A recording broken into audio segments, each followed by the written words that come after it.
నమస్కారం. ఈరోజు Bharat Rashtra Samithi working president Shri KT Rama Rao గారి ఆదేశాల ఈరోజు మరి నల్గొండ మాజీ శాసనసభ్యులు శ్రీ కచ్చర్ల భూపాలరెడ్డి గారు, అదేవిధంగా సాగర్ మాజీ శాసనసభ్యులు శ్రీ భగత్ గారు, మిగతా సీనియర్ నాయకులందరి నేతృత్వంలో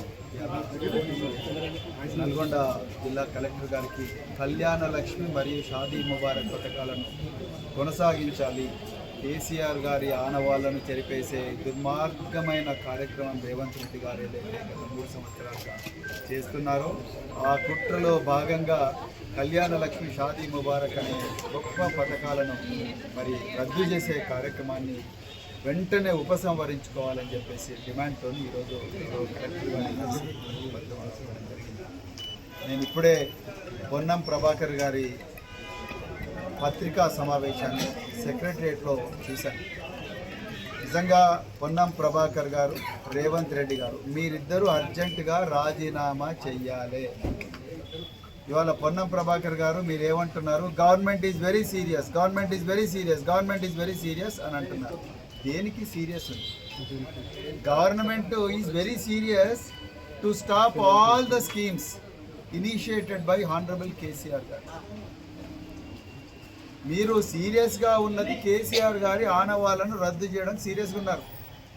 నేను కుల్లా అడుగుతున్నా, మీకు అమ్మాయిలు మళ్ళీ బాల్య వివాహాలు చేసుకోవాలని ఉందా లేదా చెప్పండి. మీకు పక్క అమ్మాయిలు మళ్ళీ చిన్నగా ఉన్నప్పుడే పెళ్ళిళ్ళు చేసుకోవాలని ఉంది. మీ కాంగ్రెస్ ప్రభుత్వం 55 సంవత్సరాలు ఈ దేశాన్ని పరిపాలించినప్పుడు జరిగిన బాల్య వివాహాలు ఇన్ని కాదు, కోట్లాది మంది అమ్మాయిలు వాళ్ళ బాల్యాన్ని కోల్పోయారు మీ వల్ల.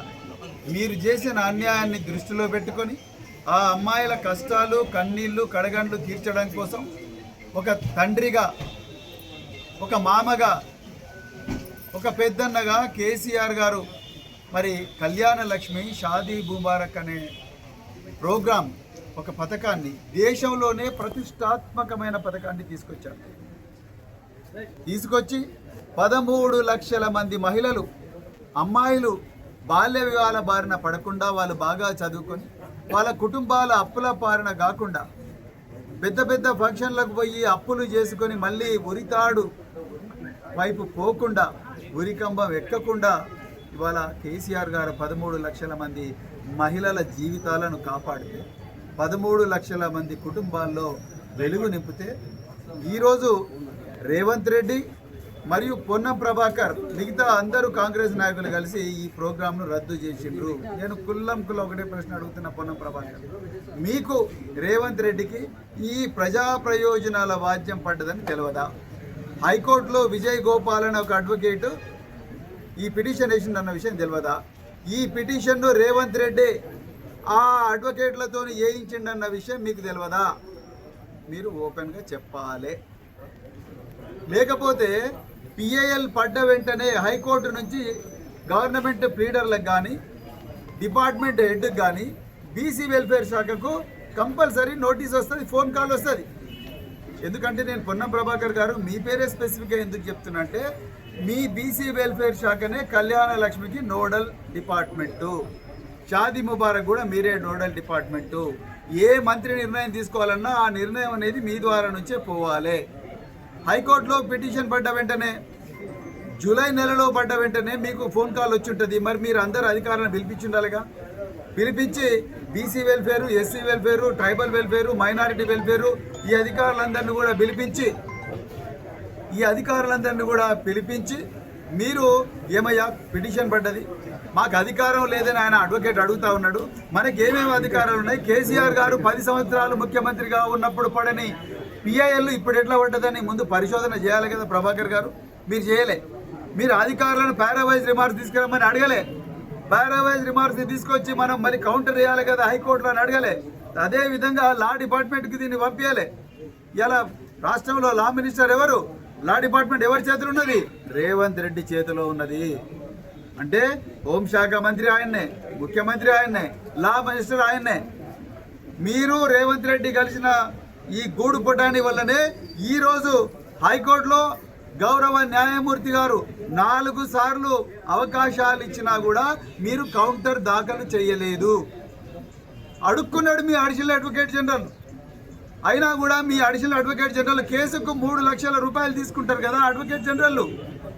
మరి కేసుకు 3 లక్షల రూపాయల ప్రజాధనాన్ని వినియోగించే అడ్వకేట్ జనరల్ కానీ అడిషనల్ అడ్వకేట్ జనరల్ కానీ ఈ కళ్యాణ లక్ష్మి 13 లక్షల మంది మహిళలకు న్యాయం చేసే కళ్యాణ లక్ష్మి ఏదైతే ప్రోగ్రాం ఉన్నదో దాంట్లో ప్రభుత్వం తరపున కౌంటర్ ఎందుకు దాఖలు చేయలేదు?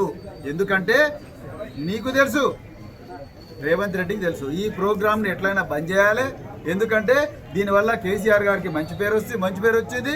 అదేవిధంగా మళ్ళీ ఇది మనం ఇచ్చినామంటే మళ్ళీ ఇది పోయి మహిళల దగ్గర పోవాలంటే మళ్ళీ మా తులం బంగారం ఎక్కడుందని అడుగుతారు.